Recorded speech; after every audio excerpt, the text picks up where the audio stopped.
Karibu kwenye habari za ulimwengu.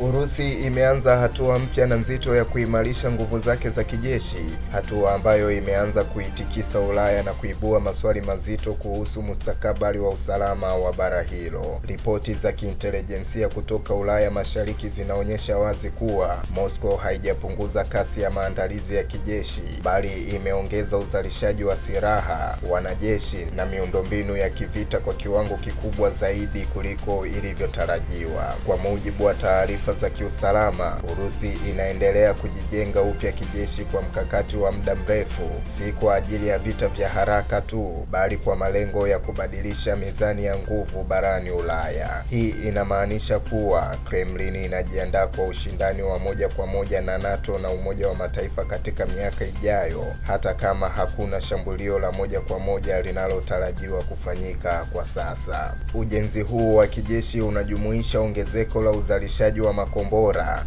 silaha nzito, risasi pamoja na kuimarishwa kwa viwanda vya ulinzi. Urusi pia inajenga maghala makubwa ya silaha na kuongeza mafunzo ya kijeshi, ishara kuwa haijajikita tu kwenye vita vya Ukraine, bali inaangalia ramani nzima ya Ulaya kama uwanja mpana wa mvutano wa kimkakati. Chanzo kikubwa cha hofu kwa Ulaya ni kwamba hatua hizi za Urusi zinakuja wakati nchi nyingi za Umoja wa Ulaya zinaanza kujiandaa kujitegemea zaidi kijeshi bila kutegemea sana Marekani. Kwa mtazamo wa Moscow, Ulaya iliyo imara kijeshi na kisiasa ni tishio la moja kwa moja kwa ushawishi wa Urusi katika kanda hiyo. Wataalamu wa masuala ya ulinzi wanasema Urusi inalenga kuchelewesha au kudhoofisha juhudi za Ulaya za kujitegemea upya kijeshi. Badala ya kushambulia moja kwa moja, mkakati wa Urusi unaonyesha kuwa ni kuonyesha nguvu, kueneza hofu na kulazimisha Ulaya kutumia fedha nyingi zaidi kwenye ulinzi badala ya maendeleo ya kijamii na kiuchumi.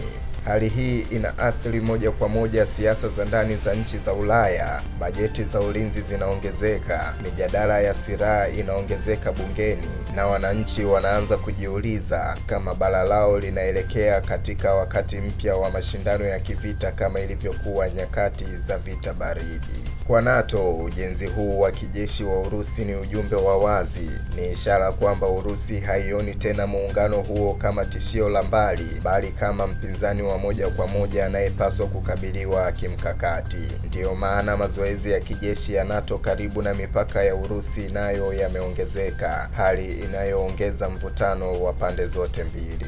Wakati huo huo, kuna dalili kuwa Urusi inanufaika na ushirikiano wa kimkakati na mataifa kama China, hasa katika masuala ya teknolojia, nishati na biashara. Uhusiano huu unaipa Urusi pumzi ya kiuchumi na kisiasa na kuifanya iwe na uwezo wa kuendeleza ujenzi wake wa kijeshi licha ya vikwazo vya Magharibi. Kwa mtazamo wa kimataifa, kinachoendelea si suala la Ukraine pekee, bali ni mabadiliko ya wazi ya mpangilio wa nguvu duniani, ambapo Urusi inajaribu kurejesha nafasi yake kama dola kubwa ya kijeshi, huku Ulaya ikilazimika kuamua kama itabaki chini ya ulinzi wa Marekani au ijisimamie yenyewe. Swali kubwa lililobaki ni hili: je, ujenzi huu wa kijeshi wa Urusi ni maandalizi ya vita vikubwa vijavyo, au ni mbinu ya kisiasa ya kuogopesha na kulazimisha mazungumzo kwa masharti yake? Wataalamu wengi wanaamini hata bila risasi kufyatuliwa, athari zake tayari zinaonekana katika uchumi, siasa na usalama wa Ulaya. Kilichobaki wazi kwa sasa ni kwamba Ulaya haiwezi tena kupuuza ishara hizi. Urusi imechagua lugha ya nguvu, na bara la Ulaya linalazimika kujibu kwa umoja, busara na mkakati wa muda mrefu. Dunia inaingia katika kipindi ambacho usalama wa kimataifa hautategemea tena maeneo pekee, bali maandalizi halisi ya nguvu. Mimi ni Isaac Samuel na hii ni Vision TV.